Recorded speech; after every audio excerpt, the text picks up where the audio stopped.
Welcome to Transformative Principal. Today, I am so excited to have Ryan Henton on the program. He's an assistant principal at Castle Rock High School in Castle Rock, Washington.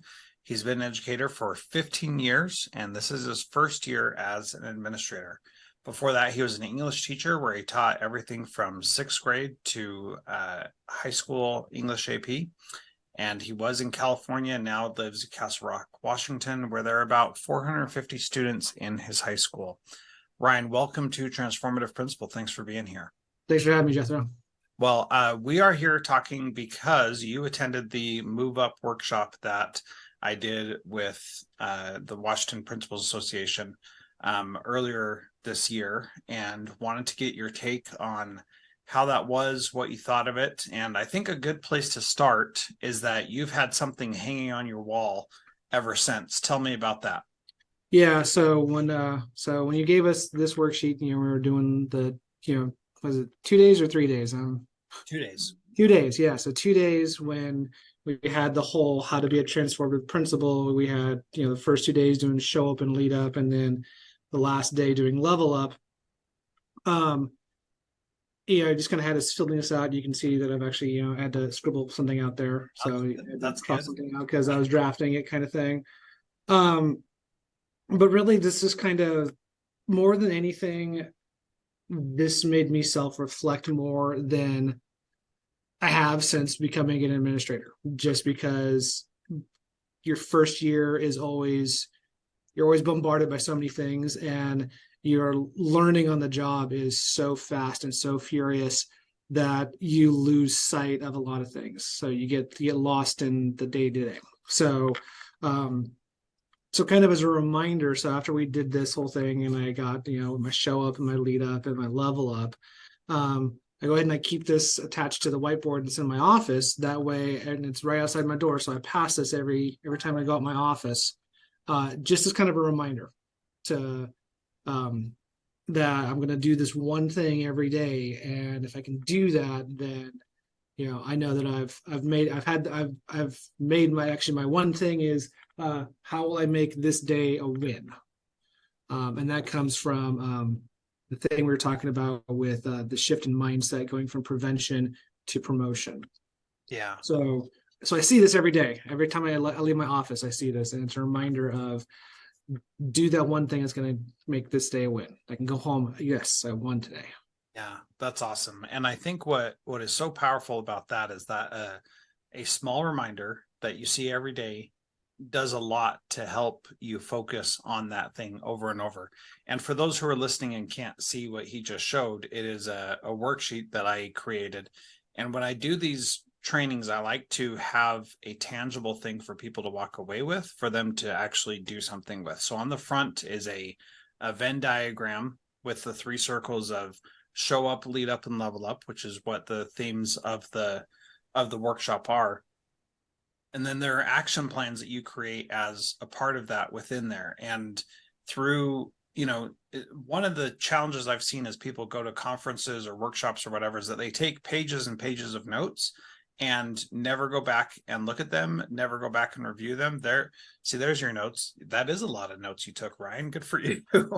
So it's difficult to go back and review them. So I try to get people to synthesize everything onto one page that they could refer back to and focus on. And then in this particular workshop, we talked about one thing, and you shared that a little bit. Your one thing is how to make today a win. So tell us why you chose that. I think, and I'm going to refer to my notes just because, once again, it was like, and I think what it really kind of boiled down to when we were talking about the success mindsets, we're all, especially in education, we always hear about open versus closed mindset. We always hear about that. This is the first time, huh? And fixed and growth mindset. Fixed and growth, yeah, open and closed, fixed and growth. We always hear those ones. This is the first one where I've heard of other mindsets that to me it made more sense, and it was kind of more of and I hate saying this phrase because it's so cliche, especially in our profession, my aha moment. But like we had open and closed, then we had inward and outward, and then finally we had the prevention and versus promotion, where it was prevention was focusing on avoiding losing, don't rock the boat. And then the promotion, which is focus on winning. What's your destination in mind? And so as I was thinking about this, it was it really kind of made me think, what is my destination personally as an educator? I've stepped out of the classroom, I've stepped into the office, and there I'm going to be kind of vulnerable here. There have been times this year where I've been thinking, did I make the right move? Oh, yeah. And so it's really kind of helped me. So those mindsets really kind of helped me rethink and focus my energy and my thinking about, where do I want to go? Where do I want to, and then it was like and then part of that verbiage, and I can't remember if it was in the notes or if it was in one of the handouts you gave us, but I think it was, make this day a win was one of the things. Yeah. Focusing on winning. And so even if it was one little thing so for example, if I'm going to give my little checklist here, if I can check off like this one right here, that's the most important. If I can finish that today, that's my win. Yeah. The rest can wait. The rest can wait till tomorrow. Yeah, what I love about taking this approach, Ryan, is that you and I both know, and everybody listening knows, that as an administrator, there's so much to do that you will never get it all done. And as soon as you get one thing done, it's like pulling a thread on a sweater. It's just going to eventually unravel everything, because there's always stuff to do, because we're working with people and we're not like creating widgets. There's always something to do. There's always something that we could do better. And it's a never ending process to try to figure that out. And so what I love about what you're saying is that you're really focusing on what's the thing that is a win today. And let me just do that. And then today's a win. And then everything else is a bonus. And so you're never, well, maybe you will, but you're likely never only going to get that one thing done each day. But changing your mindset about that and focusing on, this is a powerful thing for me to do, and that's what's going to make today a win. If nothing else gets done, at least I got that done. How has that helped you in your day-to-day work? I think it's really kind of taken some of the stress that I was feeling towards the middle of the year, for not getting everything done. As administrators, we have so much on our plates, so many different things, so many different hats that we wear, so I'm in charge of discipline over here, but then I'm also working with the attendance secretary on attendance over here. I'm also the head administrator for the virtual academy that our school runs. And so there's lots of different hats. And so getting lost in all those different roles was really starting to make me feel not successful, because I would go home saying, I still have to do this, I still got to do this, I still got to do this. And oh my gosh, I was going home to my wife and just like, I can't, I felt like I didn't get anything done. And changing this mindset to, like you said, if I can get this one thing done, that's my win. And then everything else is, is a bonus, so like I have to do a bullying investigation. That's my win for today. If I can tie a ribbon on this bullying investigation that's going on, great. And and it's even more fun because it's all cyberbullying. So Yeah.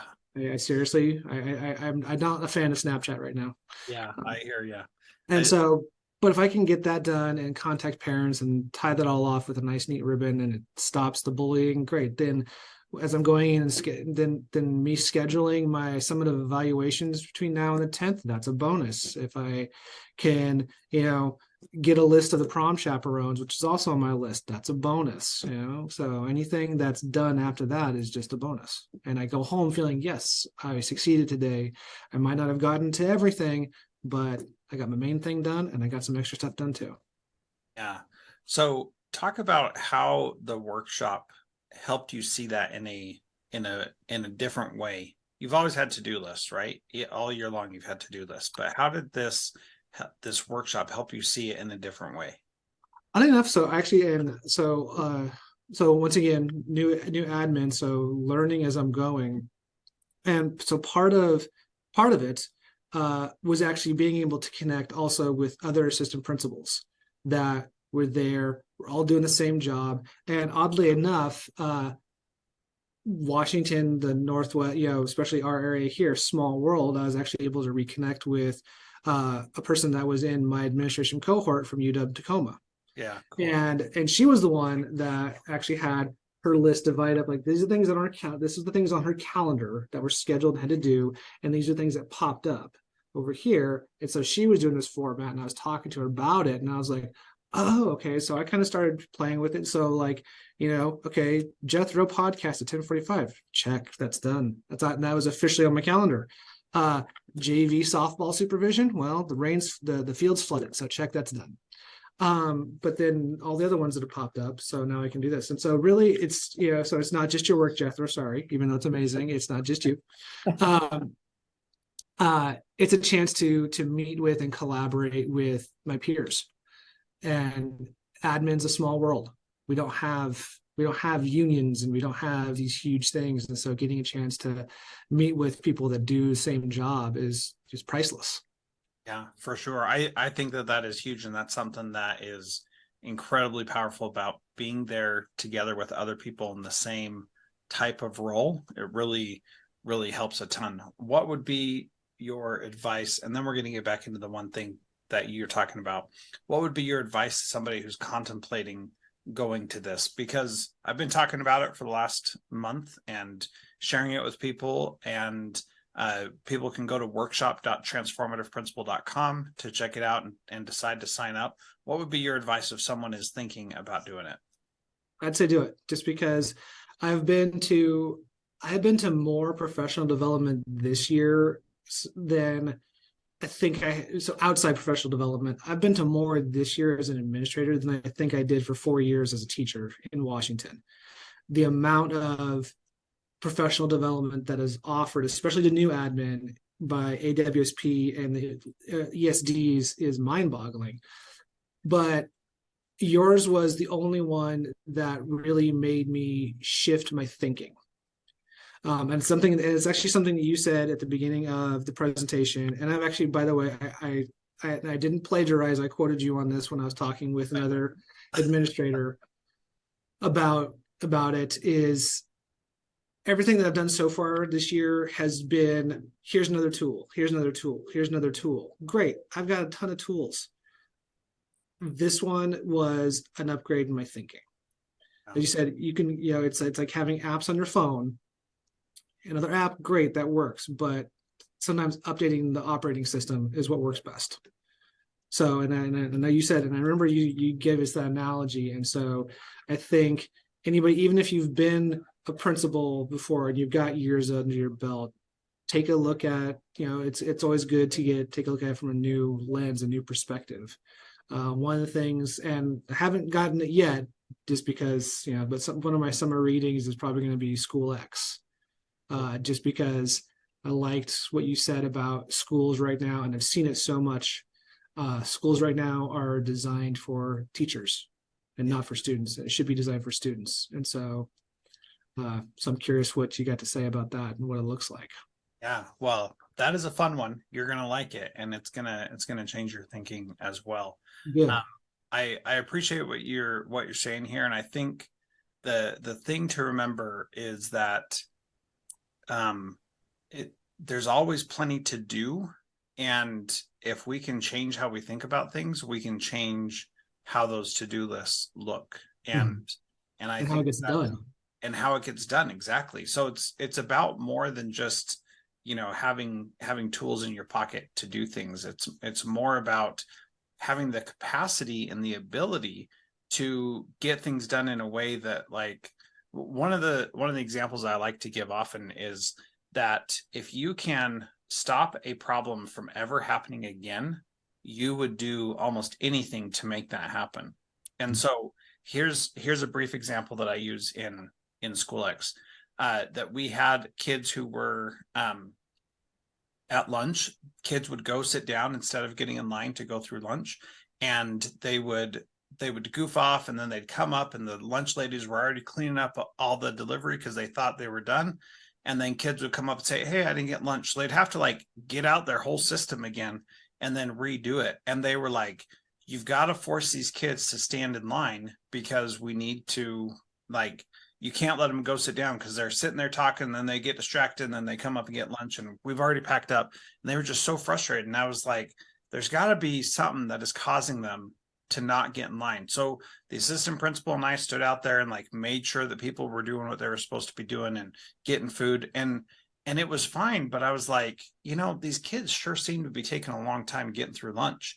And I'm looking at this, and like the lunch ladies have all the stuff lined up ready to go, but the payment portal was causing a backup because the person there was hand entering every kid's number as they came up.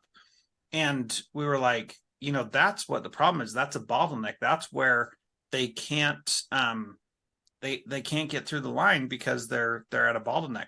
So we put in 2 stations, one person still, and the kids entered their numbers by themselves. And this one little thing that was so small, Ryan, just changed our whole lunchroom and made it so kids got through, going from, instead of getting through the lunch line in 30 seconds per kid, they got through the lunch line in 11 seconds per kid. Wow. And it made a huge difference and really helped us see, like, we've been looking at this problem all wrong. We're thinking we need to force these kids to be in line and stay in line for this long amount of time. And that's not really what they needed. So going back to your one thing, how to make today a win, how is that thinking, that one thing, helped you be more flexible in what you're doing? I think because when I look at it, it's like, one, it's making me think and reflect day to day, as opposed to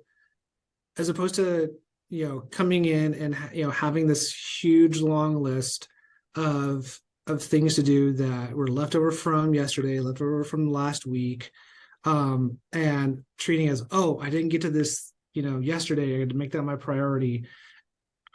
Having this, how much forces me to reevaluate and assess my goals for that day. It's not just about a checklist of that just gets lost, because there are some things on that checklist that that aren't super crucial that I could probably do at home. Like, one of the things on my checklist was I got to make some invites for a Cinco de Mayo lunch that my wife and I are going to throw for the staff on next Friday.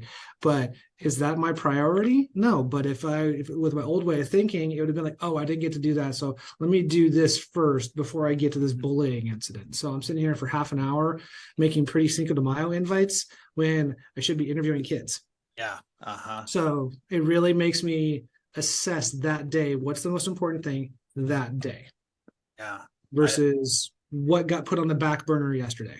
Yeah, totally. And so what you'll find as you do this more also is that some things that have stayed on your to-do list eventually are just, you're going to realize they're not worth doing at all, period. Mm-hmm. And you may say,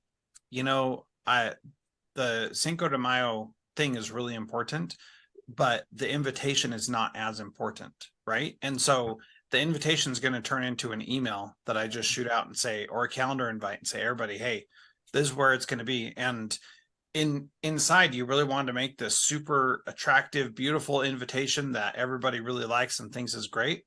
But at some point, you have to be okay with doing what we call B- work. And as educators, especially, this is really hard for us because we think we should get an A in everything. And that's just not the case. I'm starting a doctoral program, and I already know my goal is not to get all A's. If I get all A's, I'm putting too much time and effort into it, and I need to get enough to finish my doctorate, but I don't need to be a top in the class.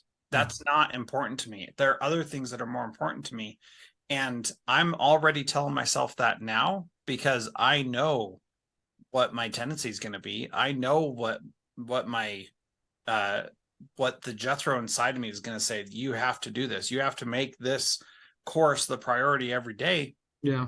And that just doesn't have to be that way. So I'm really glad that you're seeing that. How has it helped you improve your leadership? And give some examples of how people have seen that change in your leadership.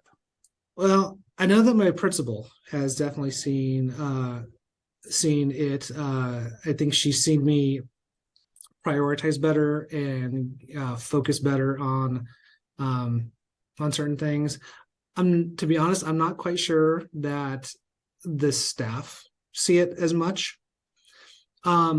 Mainly because and I when I was a teacher, my world was my classroom, and so when my classroom had a problem, I would take it to admin and they would fix it. If they didn't fix it, I was like, well, what are you doing with your time? Yeah. It's like, well, I'm fixing this other problem over here.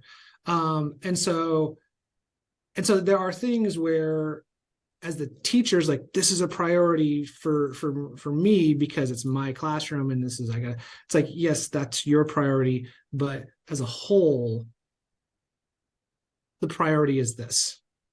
And I think, and so, so me, my principal, my superintendents, our director of teaching and learning, they've seen where because of this, I've become more attentive, more focused, and able to be more efficient. I'm not so sure some staff may have, some may not have, because it's just like, well, I brought this to Ryan, last week and it's still going on. It's like, well, yeah, because, you're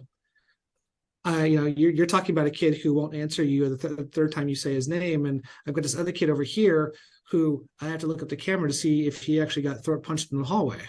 Yeah. Yeah. So let's talk about that for just a second, because to each of us, our problems are the biggest thing in the space. So how do you manage dealing with that example you just described, where a teacher thinks something is important, but you're aware that it's not? Did we just freeze? Come on, bandwidth. Yeah. Okay, we're We back. froze. We All back. right. We're back. So let's talk about that situation specifically, because teachers, like you said, feel like their classroom is their world, and they think whatever happens in their classroom is most important. And no disrespect, it's challenging for them to see that other classrooms have other things going on. And that's just the way it is. Every principal thinks that their school is their world. Every superintendent thinks that their district is their world. That is just the nature of the beast of when you're working with people. What's happening right in front of you is the challenge. So how do you work with teachers to help them see that those things are um important to you but not important to the whole? What does that conversation look like? Honestly, I haven't learned how to have that conversation yet. I'm going to be honest, because, but I definitely believe so. As far as the verbal conversation, a lot of times when it comes to, like, if a teacher emails me and it's like, hey, this happened, this, I was like, and so it's communication, really. It's like, okay, thank you for letting me know. I will get on it as soon as I can. And then follow up and say, hey, sorry, the next day, hey, sorry, something came up, that was bigger, but I didn't forget. It's on my checklist. It just might take a little while because, I've got, a couple other things going on that, are a little more urgent, I guess you could say. So having that conversation verbally, haven't quite figured out how to do it. Haven't figured out how to have that crucial conversation yet. That's still a tough one. Yeah. That was part of my what was it? Yeah, part of my lead up right here. Increased communication. That's great. I love how you just referenced the worksheet yet again. That's awesome. So I think one of the things that I would say to that point is asking the teacher the same kinds of questions that you're asking yourself, which is, your one thing is, how do I make today a win? And so asking the teacher that same kind of thing. What does a win look like for you today? And is this thing that you're upset about as important as you feel like it is? Or is there something else that is underlying it or associated with it that is really what the issue is? And so going back to the example with the lunch ladies, they were upset that they were done serving and kids started coming up. that was very frustrating to them. And they wanted consequences and behavior changes for those kids who were not coming up when they were supposed to. But that wasn't really the issue. The issue, that was just a problem or a symptom of the problem that they saw. And so taking a step back and looking at the whole thing, we were able to see that there was a different problem, which is that the line was moving too slow, and nobody could really see that from where they were standing. The lunch ladies couldn't see it from where they were. The woman who was taking the kids' numbers was going as fast as she could and doing the best that she possibly could. When we took an outside perspective, we saw what the problem was. And being able to reason through and counsel through those things with teachers can be a really powerful exercise to go through to help people see what the real issue is. Mm-hmm. And that thing that I'm talking about is what SchoolX is all about, which is the design thinking process and figuring out a way to see what the real problem is, gain empathy for the people who are experiencing it, and then helping them create solutions to overcome that. And that's really the gist of it. So my final question to you today is, what is one thing that a principal or aspiring principal can do this week to be a transformative principal like you are?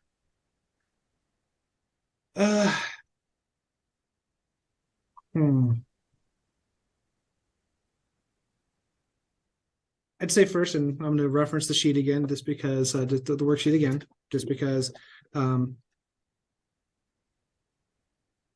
this was the first day, so this is the show up part of it. And I put down, my goal is to lean into my strengths. So many times we're taught, I think, with growth mindset and all kind of stuff, we always look and say, what are my areas of growth? And so we're coming at it from, I'm not strong in this. How do I make myself better? But a lot of times we're not seeing that sometimes leaning into our strengths can also help us grow in that way. So there are things, that I'm very good at. And so say, okay, I'm going to see how this strength that I possess can help me do this other thing that I need to grow in. So many times we compartmentalize them, and we're not compartmental beings, so we're a balance, we're a blend. And so compartmentalizing your strengths and your growths over here and just working on this without using this, I think is where some people start to burn out, because they're always worried about growing and about growing and about growing, but they never use their strengths to help them grow. Yeah. Boy, that is very powerful, and something that I think you said so succinctly. Lean into your strengths, identify them, recognize them, and do them. I mean, it's so easy to be focused on our deficits and the things that we're not great at. Wonderful advice. Ryan, thank you so much for being part of Transformative Principal. Thank you for being at the workshop and adding such value there. And again, for being here today. And if you are interested in joining the workshop, we're starting next week. So we'd love to have you. May 2nd is our first day. Look at my calendar. That's right. Workshop.transformativeprincipal.com. Thanks so much, Ryan. Appreciate it. Thank you.